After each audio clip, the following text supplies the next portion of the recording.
Alright, party people, welcome to yet another Blender tutorial. Last time we were here, we learned all about, well, at least some whatever, about the physics for this. So what we're going to end up doing is making basically another simulation, just adding a little bit of more interesting things to it. So from the last tutorial, we talked about adding passive to the floor so it doesn't go anywhere, then adding our rigid bodies to these two boxes, and then we basically collided those two together.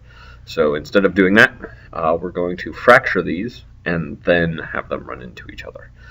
So again, another very short, simple, nice little animation slash simulation that we can do. Yeah, so I guess just let's get started.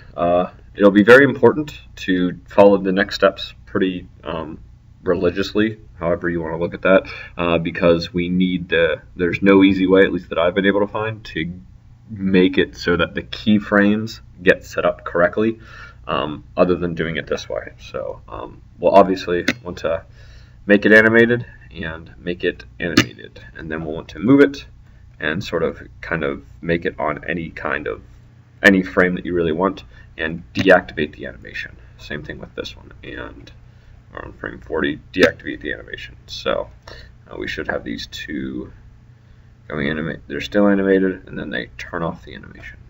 All right, that's what we're looking for there, and that's at least all the setup that we have to do for that. Because, like I said, the keyframes on the fracture shards that we're going to set up here in a sec need to be on there, because fracture shards take the parent item and split it apart, and it retains the parent's information, whereas the cell fracture add-on doesn't. So at least for this case, while we do have a new fracture add-on for Blender, we're still going to use the old one. So in order to get in there, user preferences and add-ons right there, and then you just type in frac. Shout out to all my Battlestar Galactica fans for that one, but just click on fracture tools and it will have that check, and that means we're all ready to go. So we can close that out, and we can move this one back here. And alright, so then we want to hit space, frac, object, and then we want to click, we can make this like 50. The higher you put that number, the more shards you're going to get, but it's going to take a significantly longer amount of time to execute, so just be aware of that.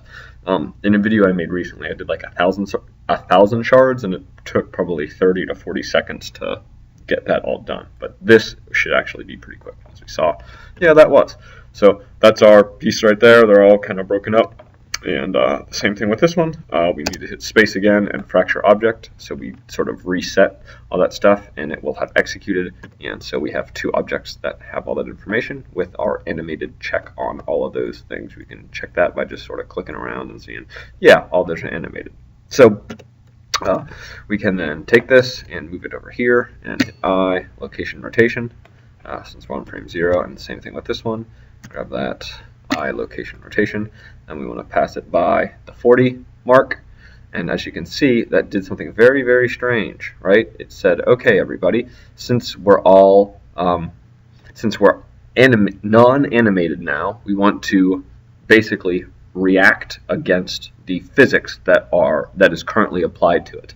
So, right, we talked about how the animated check means that physics will not occur. The bullet physics in Blender will not affect the item. But as soon as that gets turned off, right, everything gets broken, okay? So in order to fix that, all we have to do is stay within the bounds of these 40 frames. So I'll move this over here, hit I, and location rotation, and we'll go back here, and then we'll do the same thing with this one, and we will move that one over here. So I, location rotation. So the idea here is that, all right, so we have our two items, and they're running, and eventually, right there, probably right there, we want to move our keyframes for being animated back to that frame. I hope that makes sense. Okay, so the way we go about doing that is we open up the dope sheet, yo. The dope sheet, aptly named, is super, super cool. Okay, so let's say that we want this to run over like 30 frames or something like that. It doesn't really matter because we can sort of move these wherever we want. So if I were to just very, very simply grab this keyframe set, as you can see, there's all kinds of keyframes in there, stuff like that, and just move it to our collision point, which we're saying is right there. It's right there. Okay, so if we go back here, and we decided that that was the frame that they're going to collide on. I hit A, boom. They then all explode and hit all over each other. Again, watch that again. Make it a little bit bigger, and boom. They all run into each other and it explodes, and it's awesome because it is awesome. So if we wanted to make that happen faster or slower, all we have to do is move these keyframe sets where we would want them to go. So yeah, as simple as that can be, that's as easy as that is, colliding two objects together and having them fracture apart as they hit. Boom. All right, cool.